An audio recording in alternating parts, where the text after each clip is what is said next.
अस्सलाम वालेकुम। बहुत बहुत मुबारक हो, पाकिस्तान मैच जीत गया। और नोमान अली को, जो हमारे हैदराबाद के प्राउड है, उनको बहुत बहुत मुबारक हो।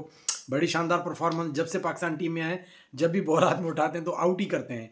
और सारी दुनिया परेशान है कि यार जिस उम्र में हर कोई रिटायर होता है और नोमान अली जो है उतना शानदार परफॉर्म कर रहे हैं। बात यह है कि अगर नोमान अली का टाइम ज़ाया किया गया, अगर इसी बॉलर को आप 10 साल पहले डेब्यू करवाते तो आज ये दुनिया के उन बॉलर्स में होते कि पूरी दुनिया उनको जानती।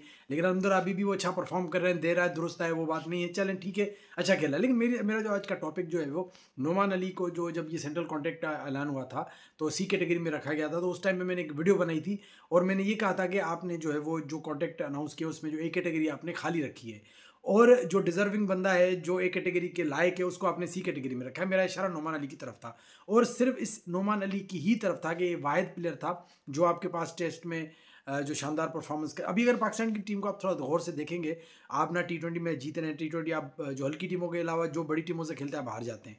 वनडे में भी यही पोजीशन है, आप अगर जीत रहे हैं, कहीं अच्छी बड़ी टीमों को हरा रहे हैं, वो टेस्ट क्रिकेट है।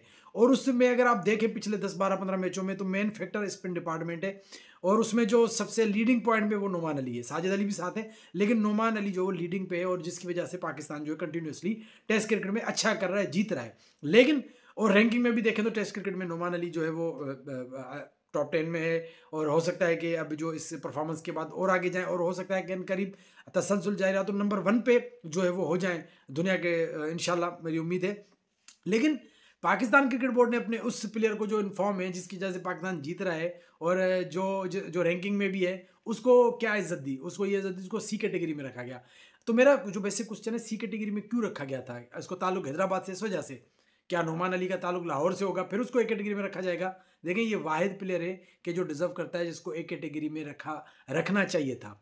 तो आज की परफॉर्मेंस पे वेरी वेल डन नोमान, जो ज़बरदस्त परफॉर्म किया।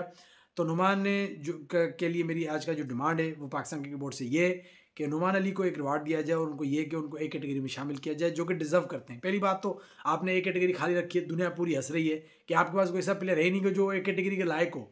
लेकिन अफसोस के साथ जो डिजर्विंग है उनको आपने नहीं रखा। कम से कम नोमान अली एक ऐसे प्लेयर थे जो रैंकिंग में भी अच्छे थे, परफॉर्म भी कर रहे हैं, और मुसलसल पिछले 15 20 में जो भी वो खेलें उन्होंने अच्छी बॉलिंग ही की है। फिर उनको सी कैटेगरी में रखने की क्या वजह है? तो जीत की मुबारक, और उसके साथ साथ जीत के साथ नुमान अली को भी जो है नवाजना चाहिए, उसको एक कैटेगरी में रखना चाहिए। ये डिमांड सही है गलत? अपना रिव्यू ज़रूर दीजिएगा। अपना बहुत ख्याल रखिएगा। अल्लाह हाफिज़।